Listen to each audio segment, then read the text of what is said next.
मध्य प्रदेश की दतिया विधानसभा सीट पर उपचुनाव होने वाले हैं, जिसको लेकर निर्वाचन आयोग ने घोषणा कर दी है।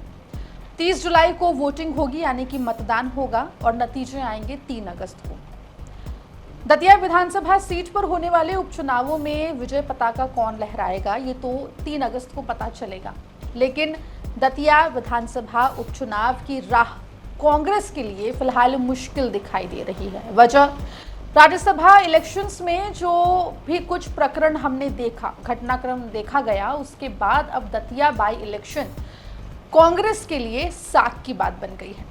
जहां राज्यसभा चुनावों के बाद लगातार मध्य प्रदेश में कांग्रेस बिखरी बिखरी दिखाई दे रही है, उसके बाद अब दतिया इलेक्शंस की तैयारी, बाई इलेक्शन की तैयारी कांग्रेस कैसे करती है, ये देखने वाली बात होगी। विस्तार से इस रिपोर्ट में आपको हम बताएंगे। नमस्कार, आप देख रहे हैं एमपी तक स्पेशल और मैं हूं आपके साथ आकांक्षा ठाकुर। देखिए, मध्य प्रदेश में दतिया विधानसभा सीट पर जब 2023 में विधानसभा चुनाव हुए थे, तब बीजेपी के तत्कालीन जो मंत्री रहे सरकार में और बीजेपी के वरिष्ठ नेताओं में गिने जाने वाले नरोत्तम मिश्रा बीजेपी से प्रत्याशी थे।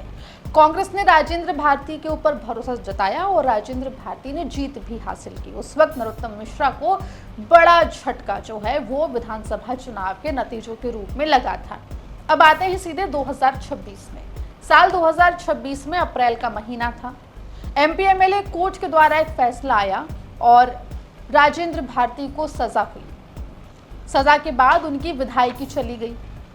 आपको बता दें कि दतिया विधानसभा सीट से राजेंद्र भारती जो विधायक थे, उनके खिलाफ जब वो कोऑपरेटिव बैंक में कार्यरत थे, उस वक्त धोखाधड़ी का आरोप लगाया था, जिस पर अब फैसला आया और इस फैसले के अनुसार जो भी एक्शन लिया गया, उसका फल ये रहा कि मध्य प्रदेश विधानसभा ने राजेंद्र भारती की विधायकी जो है उसको रद्द कर दी, जिसके बाद कयास लग रहे थे कि अब इस सीट पर क्या होगा। हालांकि आपको बता दें कि राजेंद्र भारती, कांग्रेस ने कोर्ट का भी दरवाजा खटखटाया, लेकिन कहीं से भी राहत नहीं मिली, जिसके बाद अब यानी कि 2 जुलाई 2026 को निर्वाचन आयोग की तरफ से आधिकारिक रूप से घोषणा कर दी गई है कि दतिया विधानसभा सीट पर उपचुनाव होंगे।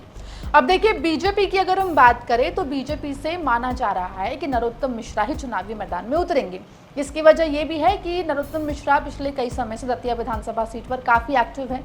वो लगातार संगठन को मजबूत करने में लगे हुए हैं। पिछले दिनों ये भी देखा गया था कि दतिया में कांग्रेस के कई कार्यकर्ताओं ने नरोत्तम मिश्रा की मौजूदगी में बीजेपी का दामन थामा था। इसके साथ ही जो नरोत्तम मिश्रा हैं, वो जातिगत समीकरणों को भी साधने में लगे हुए हैं। अब आते हैं कांग्रेस के ऊपर। तो देखिए, कांग्रेस के लिए राह मुश्किल क्यों है? पहली वजह यह है कि जो सूत्रों के हवाले से खबर है, उसके मुताबिक राजेंद्र भारती इस सीट से अपने बेटे के लिए चुनाव का टिकट मांग रहे हैं। राजेंद्र भारती ने राहुल गांधी से अपने बेटे के साथ मुलाकात भी की थी।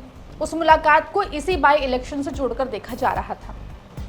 दूसरा सबसे बड़ा कारण यह है कि मध्य प्रदेश में हाल ही में राज्यसभा चुनाव हुए। राज्यसभा चुनाव में कांग्रेस के खाते में एक सीट थी, जिस पर मीनाक्षी नटराजन को कांग्रेस ने उम्मीदवार बनाया। वोटिंग होती, मीनाक्षी नटराजन जीतती या नहीं जीतती, ये कहानी तो हो ही नहीं पाई। उससे पहले मीनाक्षी नटराजन का नामांकन रद्द हो गया। इसे एक बहुत बड़े झटके के रूप में कांग्रेस के लिए देखा जा रहा है। मीनाक्षी नटराजन का नामांकन रद्द होने के बाद मध्य प्रदेश कांग्रेस में जो बयानों का सिलसिला जारी हुआ, उसने मध्य प्रदेश कांग्रेस की एकजुटता के ऊपर एक बार फिर से सवाल खड़े कर दिए।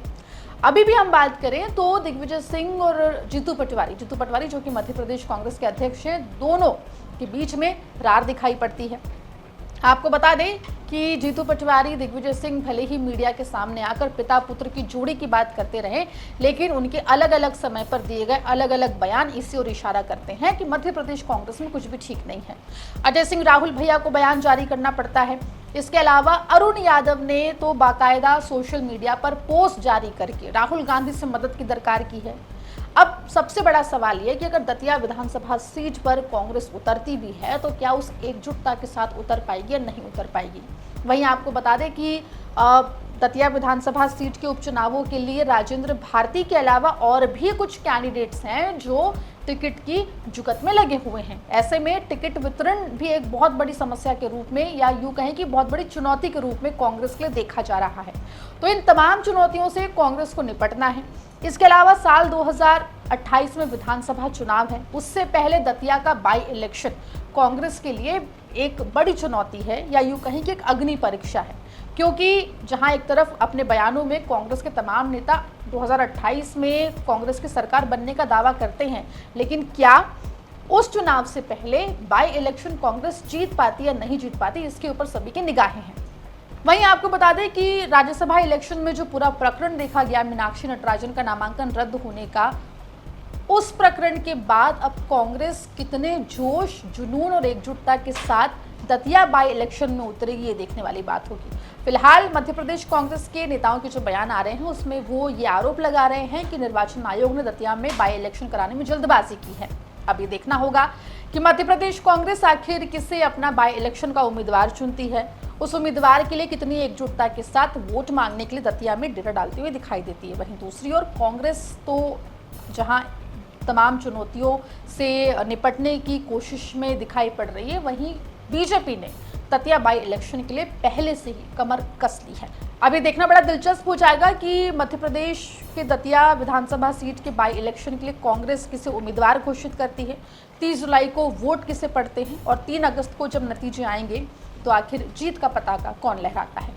इस पूरे मामले पर जो भी अपडेट होगा, यानी कि दतिया इलेक्शन से जुड़ा हुआ जो भी अपडेट होगा, सबसे पहले आपको मिलेगा एमपी तक पर। रिपोर्ट पर क्या राय है कमेंट सेक्शन में जरूर लिख के बताएं और मध्य प्रदेश जुड़ी तमाम खबरों के लिए बने रहिए एमपी तक के साथ।